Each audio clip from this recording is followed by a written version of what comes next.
أعوذ بالله من الشيطان الرجيم بسم الله الرحمن الرحيم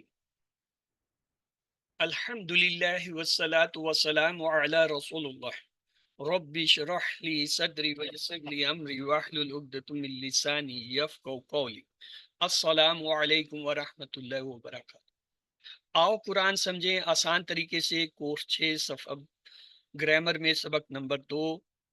آج اس میں ہم صرف اور نحو کے اندر جو ہے چل رہے تھے، لیکن ہم نے اس سے تھوڑا سا ڈیویٹ کیا، اور کیا ہے، ہم نے حروف شروع کیے تھے، اور حروف میں ہم نے دیکھا دو ہوتے ہیں، ایک غیر عاملہ اور ایک عاملہ، ایک عامل اور غیر عامل۔ حروف غیر عاملہ میں ہم نے یہ دیکھا کہ ان حروف کو کہتے ہیں جو معن یعنی جو ہے معنی میں عمل کریں، لیکن لفظاً یعنی لفظ میں جو ہے رفع نصب جر جو ہے اس پہ کوئی عمل نہ کریں۔ حروف غیر عاملہ کی 16 قسمیں ہوتی ہیں، اور یہ ٹوٹل 52 جو ہے حروف ہیں، اور ان 16 کے نام یہ تھے: حروف تنبیہ، حروف ایجاب، حروف تفسیر، حروف مصدریہ، حروف تحدید، حروف توقع، حروف استفہام، حروف ردع، تنوین، نون تاکید، حروف زائدہ، حروف شرط، لولا، لام مفتوح، اما بمعنی مادام، اور حروف عطف۔ ان میں سے ہم نے پچھلی کلاس میں حروف تنبیہ میں پڑھا تھا الا، اما اور ما، ہا، یہ تین، اور حروف جاب میں ہم نے نام، بلا، انا، اجل، اجل اور جیر اور تی 6 پڑھے تھے، اور حروف تفسیر میں ہم نے ای، ان، اور حروف مصدریہ میں ما اور ان اور انا، اور تحدید میں جو ہے اللہ، حلا، لولا، لوما، اور حروف توقع میں قد پڑھا۔ اس طرح یہ ٹوٹل 18 حرف ہم نے پڑھ لیے تھے، اور 34 ہمارے رہتے ہیں۔ تو آج ہم اس کے حروف غیر عاملہ کی 7ویں قسم حروف استفہام پڑھیں گے۔ حروف استفہام کیا ہوتا ہے؟ یہ صرف 2 ہیں۔ ان سے وہ حروف مراد ہیں جو کسی بات کے پوچھنے کے لیے شروع جملہ میں آئیں۔ یہ 3 حروف ما، آ، حل، اصل میں آ حل ہے، ما جو ہے کبھی کبھی استفہام میں حرف کے طور پہ بھی آ جاتا ہے، تو 3 ہو جاتے ہیں۔ ان میں آپس میں تعلق کیا ہے؟ ما جو ہے استفہامیہ صرف مفرد پر داخل ہوتے ہیں، یعنی ایک لفظ والے جو ہے اس پہ داخل ہوگا، جملے پر نہیں آتا۔ جیسے ما دینوں کا، دیکھیں دینوں کا ایک لفظ ہے تو اس کے اوپر جو ہے ما ہے، یا اور جبکہ حل اور حمزہ جو ہے جملے کے شروع میں آتے ہیں، جیسے خواہ وہ جملہ اسمیہ ہو یا فعلیہ ہو۔ مثلا زید قائمن، دیکھیں آ داخل ہوا، زید قائمن، یہ جو ہے جملہ ہے، جملہ اسمیہ ہے کیونکہ اسم سے شروع ہو رہا ہے۔ حل زید قائمن، یا آ کی جگہ حل بھی استعمال کر سکتے ہیں۔ فعلیہ جملہ میں دیکھیں اقامہ زید کی جگہ حل کاما زیدن، اب کاما جو ہے یہ فعل ہے، تو اب یہ جملہ فعلی ہو گیا، اس پہ آ یا حل استعمال ہوا۔ پھر اسی طرح حل اور حمزہ میں مزید فرق ہے، وہ اس کے طریقے استعمال میں۔ وہ کیا ہوتا ہے؟ پہلا، یہ حل میں یہ شرط ہے کہ یہ اس جملہ اسمیہ پر داخل ہوتا ہے جس کی خبر فعل نہ ہو۔ جیسے حل زیدن کتبہ کہنا غلط ہوگا کیونکہ اس میں کتبہ فعل آ رہا ہے، تو لہٰذا حل کا استعمال جو ہے جملہ اسمیہ ایسے جملے میں ہوتا ہے جس میں فعل نہ آئے۔ حمزہ میں یہ شرط نہیں ہے۔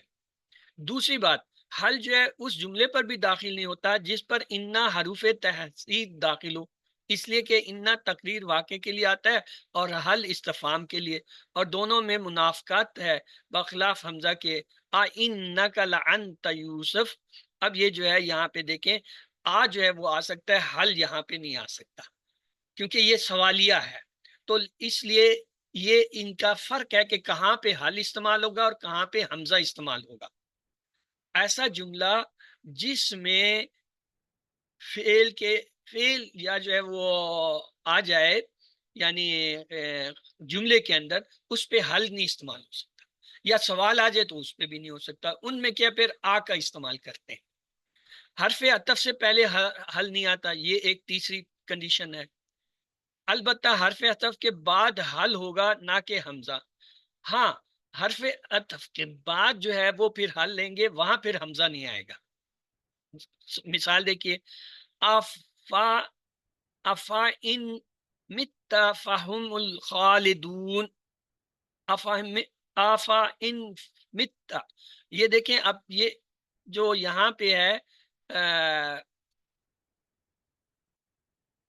ان جو ہے یہ عطف کے طور پہ آ رہا ہے. اب اس سے پہلے حمزہ جو ہے وہ ہم لا سکتے ہیں، حل نہیں لائیں گے. اسی طرح اس کے بعد آ سکتا ہے اگر یہ جو ہے ہو، جیسے فا جو ہے پہلے آ گیا، فا جو ہے حرف عطف ہے، حرف عطف 10 ہوتے ہیں، آج ہم انشاءاللہ یا آنے والی کلاس میں جو ہے اسے پورا کر لیں گے. فا کے بعد البتہ حل آ گیا. یہ دیکھیں فا جو ہے یہ حرف عطف ہے فائن میں، وہاں دیکھیں حمزہ آیا، حل نہیں آیا، لیکن فا کے بعد جو ہے حل آ گیا. یہ بھی جو ہے ان کے فرق ہے. تو وہ اکثر کبھی کبھی کوئی پوچھ لیتے ہیں یہ فا کہاں استعمال ہوگا، حل کیا ہوگا، یا ان کا فرق کیا ہے. دونوں سوال کے لیے آتے ہیں. ابتدائی درجے میں تو ہم صرف یہ کہتے ہیں ہاں جی یہ دونوں سوال کے لیے، بس سوال بنانے کے لیے جملے کے شامل. لیکن جب ہم تھوڑا ایڈوانس لیول پہ آتے ہیں تو اس کا فرق ہوتا ہے. وہ فرق یہ 3 ہے کہ حل جو ہے کسی ایسے جملے پہ نہیں آئے گا جس میں فیل ہو، حل جو ہے اس پہ نہیں آئے گا جس میں جو ہے ان نہ آ جائے، حل جو ہے وہ حرف عطف سے پہلے نہیں آئے گا، حرف عطف کے بعد آ سکتا ہے. اسی طرح ام جو ہے یہ بھی حرف عطف ہے، اس سے پہلے حل نہیں آ سکتا بلکہ حمزہ آئے گا. جیسا یہ ابھی ہم نے دیکھا تھا نا حروف عطف فا تھا، یہ ام بھی ہے. اسی طرح اور بھی ہیں، او ہے. تو حروف غیر عاملہ 8ویں قسم کہلاتی ہے حروف رد. رد کیا ہوتا ہے؟ رد کا لغوی معنی ہے ڈانٹنا، جھڑکنا، انکار کرنا، اور یہ بھی سامع کو آئندہ کام کلام سے روکتے اور دھمکاتے ہیں. خبردار اگر یہ کیا، یہ نہیں کرنا، ہرگز نہیں کرنا، اس طرح کے جملے. اور حرف رد ایک ہے کلا، ہرگز نہیں، یہ ایک ہی لفظ ہے، ہرگز نہیں، بے شک. تو کلا کا استعمال کیا ہوتا ہے؟ کلا جو ہے بہت ہی اہم لفظ ہے، اس کے بے شمار استعمال آتے ہیں. بقول اس کے رائٹر کے اگر ہم بات کرنا شروع کرتے ہیں تو 2 گھنٹے بھی کرتے ہیں، لیکن ہم مختصر بات کریں گے. یہ کلام ابتدا میں آتا ہے، جیسے کلا والقمر آیت ہے. اور کبھی خبر کے بعد، جیسے کوئی تجھے کہے کہ زیدن یا بغیدکا، تو اس کے جواب میں کہیں کلا، ہرگز نہیں. کیا زید جو ہے تجھ سے بغض رکھتا ہے؟ آپ کہیں کلا، ہرگز نہیں. یا پھر امر کے بعد آتا ہے، جیسے اضرب زید، زید کو مار، اس کے جواب میں تو کہ کلا ای لا افل کذا، ہرگز نہیں، میں اس کو کبھی ایسا نہیں کروں گا، نہیں ماروں گا. اور کلا کبھی حقہ کے معنی میں بھی آتا ہے، یعنی مضموم جملہ کی تحقیق کے لیے، جیسے کلا سوف تعلم، تحقیق ان قریب تم جانو. تو کلا کے یہ 3 جو ہے استعمالات یا 4 استعمالات آپ دیکھ لیجئے. اچھا ایک میں بات بتا دوں، یہ جو حروف ہیں ان کا ہو بہو سارا سب کچھ آپ نے نہیں رٹنا. آپ نے حروف کو پہچان کرنی ہے، اس کے معنی، اور زیادہ کیا اس کی جو کوئی اہم بات آ گئی ہے وہ نوٹ کر لینی ہے. جیسے اب یہ آ اور حل میں یا یہاں یہ دیکھیں کلا کے اندر ہے کہ اچھا یہ آتا ہے، اس کے آپ نے نوٹس اپنے بنانے کہ ایک ایک دو لائن کے اندر جو ہے آپ کو یہ حرف جو آ جائے اور آپ انہیں بار بار دیکھیں تو آپ کے ذہن میں بیٹھ جائیں، اچھا یہ گروپ فلانے گروپ کا لفظ ہے، یا یہ فلاں فلاں گروپ دونوں میں تینوں میں آ رہا ہے، اور یہ میں. اب تینوں کے استعمال میں فرق کیا ہے؟ کلا بمعنی ردا جو ہے بمعنی حقہ، اور کلا استفہامیہ، یعنی یہ 3 طرح سے جو استعمال ہوتا ہے ان کا فرق کیا ہے؟ جب کسی سابقہ کلام پر ڈانٹنا مقصود ہو، یعنی اس سے پہلے قابل تضاد بات مذکور ہو، تو یہ کلا حرف رد ہوگا، یعنی ڈانٹنے کے لیے آئے گا. اور حقہ کے معنی میں تب ہوگا جب کسی مضمون کو پختہ کرنا ہو تحقیق کے لیے، اور جب نیا کلام ہو تو حقہ استفاتیہ یعنی شروع کرنے والا ہے. تو یہ اس کے 3 استعمال ہیں. اگر پرانی کسی بات پہ ڈھانٹنا ہے تو پھر یہ آئے گا کلا بمعنی رد، اور اگر یہ آ رہا ہے تحقیق کے لیے پھر یہ اس بات کے لیے ہوگا جو اس کے بعد آ رہی ہے. اور تیسرا استعمال یہ ہوگا استفاہتیہ، یعنی افتتاح کرنے کے لیے، جب نیا جملہ شروع ہو تو اس کے شروع میں. 9ویں قسم ہے تنوین، نون تنوین اور اس کی اقسام. یہ نون تنوین کیا ہوتا ہے؟ یہ جو تنوین ہوتا ہے نا، 2 پیش 2 زبر 2 زیر، ان کے آخر میں نون کی آواز ہوتی ہے. مسلمن، نون کی آواز آ گئی، مسلمن نون کی آواز آ گئی، مسلمن نون، تو اس کو کہتے ہیں نون تنوین۔ تنوین کا معنی ہے نون ادا کرنا، نون داخل کرنا، اور اصطلاح میں تنوین اس نون ساکن کو کہتے ہیں جو کلمہ کے آخری حرف کے حرکت کے پیچھے لگے، تاکید کے لیے نہ ہو، جیسے داربن یہ نون آ گیا، خارج ہوا ادربن کہ اس میں نون تاکید کے لیے اچھا، اب اس کی مثالیں یا اقسام، اور یہ جو دو زبر دو زیر دو پیش کو تنوین کہتے ہیں، یہ بطور علامت کے کہا جاتا ہے، اصل میں یہ نون ہوتا ہے جو آخر میں آ رہا ہوتا ہے، اس کے لیے اس کو جو ہے تنوین کہہ دیتے ہیں، دو پیش دو زبر دو زبر دو پیش دو زیر تنوین نہیں ہوتے، ان کے آواز جو نکلی ہوتی ہے نا وہ تنوین ہوتی ہے۔ تنوین کی 5 قسمیں ہیں، ایک کو کہتے ہیں تمکن، دوسرے کو کہتے ہیں تنکیر، تیسرے کو کہتے ہیں عود، چوتھے کو مقابلہ، پانچویں کو ترنم۔ یہ تھوڑے تھوڑے سے فرق کے ساتھ ہیں، اتنا زیادہ پریشان ہونے یا ان کی اصطلاحات میں وہ سر کھپانے کی ضرورت نہیں ہے، اب صرف اس کو دیکھ لیجئے۔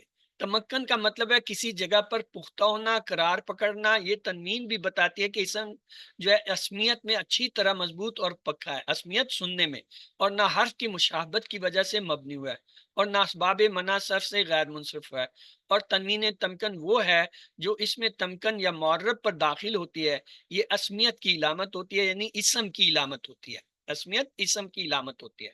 منصرف اور غیر منصرف اسما کے درمیان فرق کرتی ہے۔ آپ کو پتہ ہے کہ تنوین جو ہے منصرف پہ آتی ہے، غیر منصرف پہ نہیں آتی۔ مثلا ہم کہیں گے مسلمن مسلمن مسلمین، لیکن غیر منصرف کو ہم کہیں گے ابراہیم ابراہیمہ ابراہیمہ، اس پہ تنوین نہیں آئے۔ تو یہ تنوین فرق کرتی ہے کہ جس پہ آ رہی ہے وہ اسم کیا ہے، وہ منصرف ہے، اس میں تبدیلیاں 3 طرح کی ہو سکتی ہیں، رفع نصب جر کی، اور جس پہ نہیں آ رہا ہے تو اس کا مطلب ہے یہ غیر منصرف ہو سکتا ہے، یہ فرق کرنے کے لیے آتا ہے۔ اس دوسرا نام جو ہے تنوین صرف بھی ہے، یعنی علیحدہ کرنے والا، جیسے زیدن رجلن، ایک معرفہ دوسرا غیر معرفہ ہے، دونوں پہ تنوین آئی ہے، یہ بھی ہے، یعنی تنوین جو ہے فرق بھی کرتی ہے۔ جیسے زیدن